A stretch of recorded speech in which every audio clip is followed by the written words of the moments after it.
Bonjour bien-aimés frères et sœurs, je vous salue dans le nom de Jésus. Nous rendons des actions de grâce à Dieu parce que lui seul exauce nos vœux. Il nous a donné l'héritage avec ceux qui craignent son nom.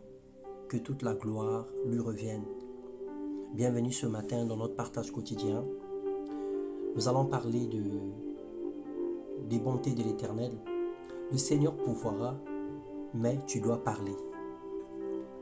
Dans Philippiens 4, le verset 6, il est écrit: ne vous inquiétez de rien, mais en toute chose faites connaître vos besoins à Dieu par des prières et des supplications avec des actions de grâce, et la paix de Dieu qui surpasse toute intelligence gardera vos cœurs et vos pensées en Jésus-Christ. En effet, bien-aimés, la peur de ne pas y arriver demain,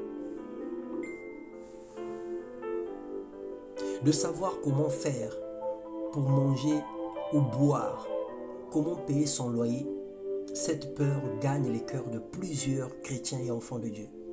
En dépit de ce que l'œil voit, de ce que l'oreille entend, laissons croire que tout est fini et que tout est foutu.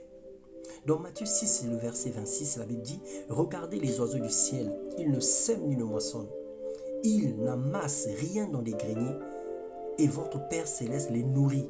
Ne valez-vous pas beaucoup plus qu'eux? Le Seigneur Dieu est notre Père, et tout ce qu'il a créé est pour le bien-être de l'homme. Nous avons plus d'importance à ses yeux que les animaux et les herbes des champs. Alors ne pleure pas pour ta vie, ne t'inquiète pas pour le lendemain. Parle à Dieu, présente-lui tes besoins et attache une promesse de la parole relative à cette demande. Exprime-toi humblement tout en rendant grâce à Dieu et en attendant l'exaucement. Demeure dans la joie, dans la louange jusqu'à ce que vienne la réponse de Dieu. Ne murmure pas, mais il s'agit de parler. Parle à ton Dieu. Dis-lui de quoi as-tu besoin. Dans Matthieu 6, le verset 31, la Bible dit: ne vous inquiétez donc point et ne dites pas: que mangerons-nous, que boirons-nous, de quoi serons-nous vêtus? Alors que Dieu comble de ses bienfaits toutes les familles où ce message arrive ce matin. Que Dieu te bénisse, toi qui traverses une situation difficile. Il est écrit dans la parole de Dieu que les lionceaux éprouvent de la disette et de la faim. Mais ceux qui se confient en l'Éternel ne sont privés d'aucun bienfait. D'aucun bienfait. Alors le Seigneur ne peut pas te priver d'un bienfait. Le travail est un bienfait pour toi. Le mariage est un bienfait pour toi. La santé est un bienfait pour toi. La paix est un bienfait pour toi. Et le Seigneur ne peut pas t'en en priver. C'est pas possible.